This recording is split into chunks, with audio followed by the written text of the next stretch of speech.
Buddy, I'm Coins here, and I'm analyzing another map for you guys in the Overwatch League. Houston, once again, gets a map analyzed for them that they lose. Last week I did Seoul versus Houston. This week I'm doing London versus Houston.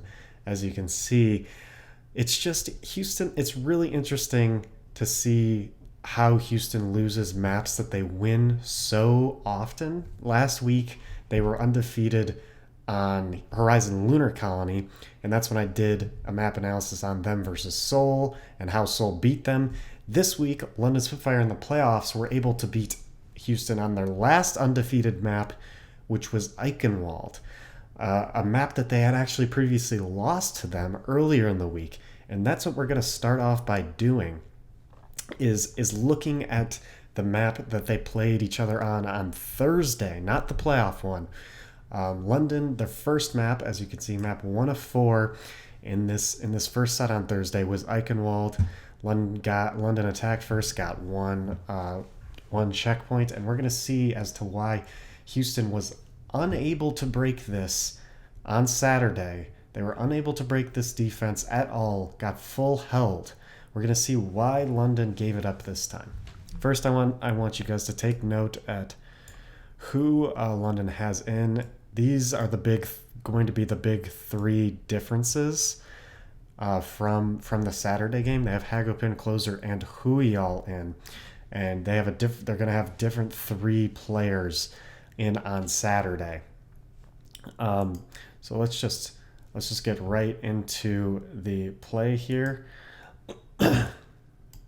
So, as you're going to notice, this push is going to be very similar to a push that's going to happen in the Saturday's game. So right there, Jake ends up killing someone. They get really aggressive on that Orisa shield that was set up right over here, and now they've pushed London back here.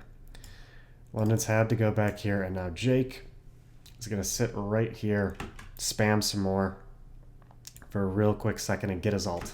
Look at this is a fast Junkrat's ult charges. That's insane. He was at 85 and it took him less than a second to get up to full. But now he's going to use his ult to push them back even more. Once we get this Riptire outside, we're going to see how much London has been pushed back. You can't see anybody here. They're all pretty much hiding back here, behind here, and in here. Also, I want to note real quick that Closer and Bonnie both popped Valkyrie for almost no reason. Closer had no one to res because Gesture was coming up already. Bonnie had no one to res either. So there was no res. That wasn't popped for resurrection. It was more just popped just in case. So the reason London Spitfire backs up here completely mind boggles me. I think the only person who should be hiding from this tire is this guy.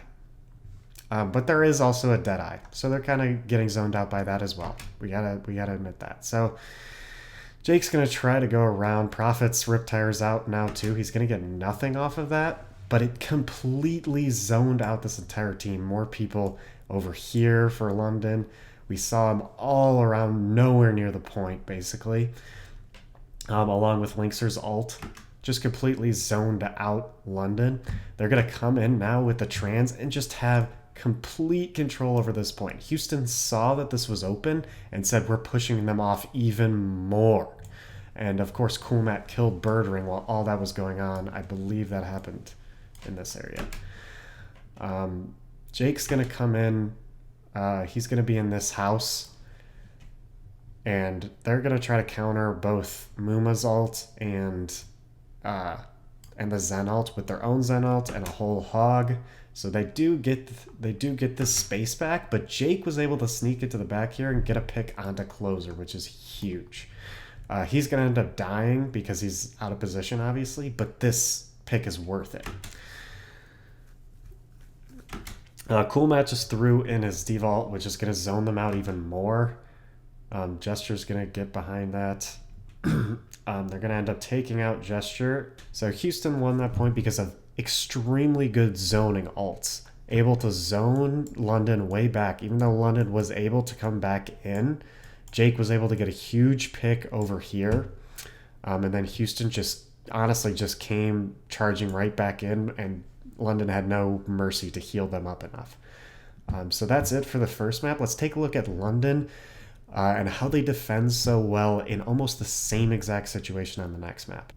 All right, so now we're going into the playoff version of this matchup on Eichenwalde. This is map 4 this time, so both teams are a little more tired. We're a minute 21 in.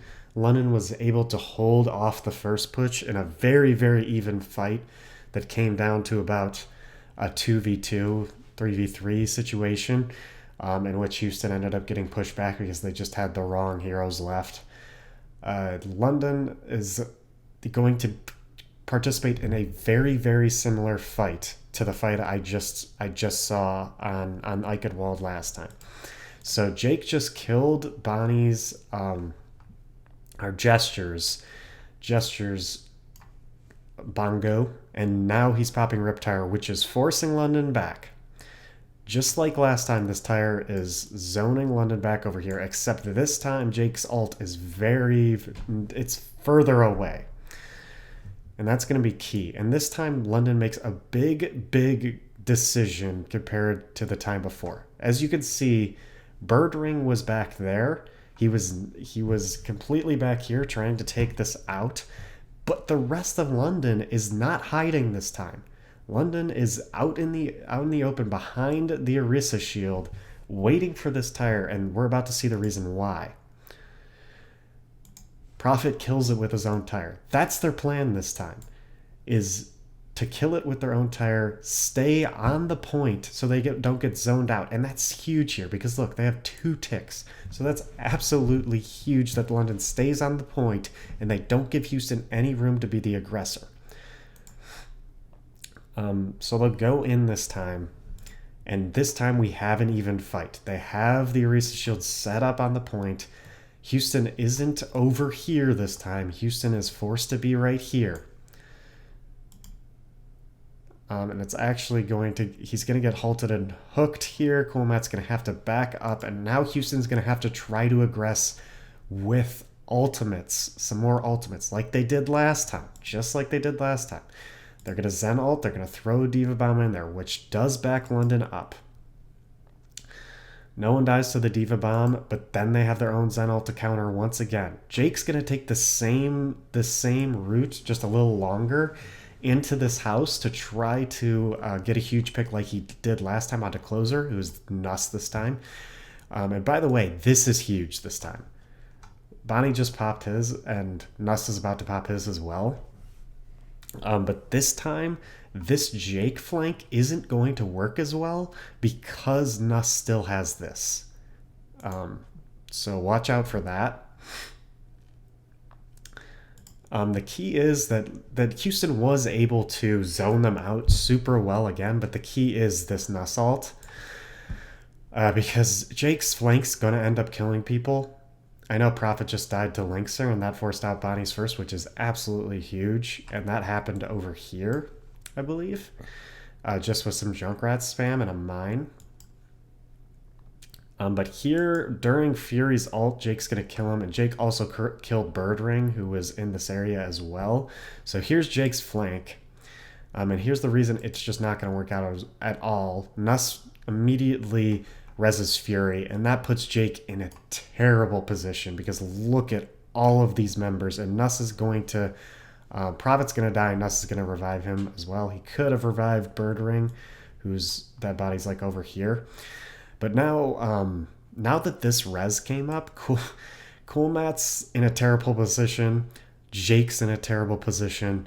This flank's just not going to end up working out just because Nuss has that res. Then he's going to res Prophet back up. Fury's able to hook Jake because he's in a terrible position. Coolmat got demeched because he was in a terrible position. And Prophet's going to force Coolmat back into here and kill him as well. So London's just been able to keep their footing on the point and just completely zone out Houston's aggressiveness and take advantage of the flanks that they have this time around. and it works out super well. Bedosian is also about to pop off right here. So having him over Hagopin helps a little bit of that fact that Bedosian, I believe, has been dealing more damage than Hagopin has. London won this time around in a very, very similar fight with Houston doing their usual strategy of using alts to just come on in, using Riptire, using Diva Bomb, using any zoning alt they possibly could have, using Trans, coming in. And the biggest difference this time was Nuss having that Valkyrie, and then London just able to zone themselves back into the situation and split Houston up. About half of Houston's team was here, and about half of Houston's team was here in that fight, if you remember. They were just able to zone them out super well, and Bedosian's skill, Prophet skill, Birdring skill. I can't stress how much Prophet lived up to Jake's Junkrat in this map. I can't stress how much Birdring's McCree outdueled Linkser. They just had some more mechanically skilled players out there this time, and they were able to beat Houston on Eichenwalde. So that's it for this week's map analysis. I will be back Wednesday. There are no Overwatch League games this week, but I will be back Wednesday to give out my Stage 1 awards. Don't miss it. I'm super excited to do it. Thank you guys for watching. Subscribe, like, comment, and I'll make sure to reply to those comments. Thanks for watching.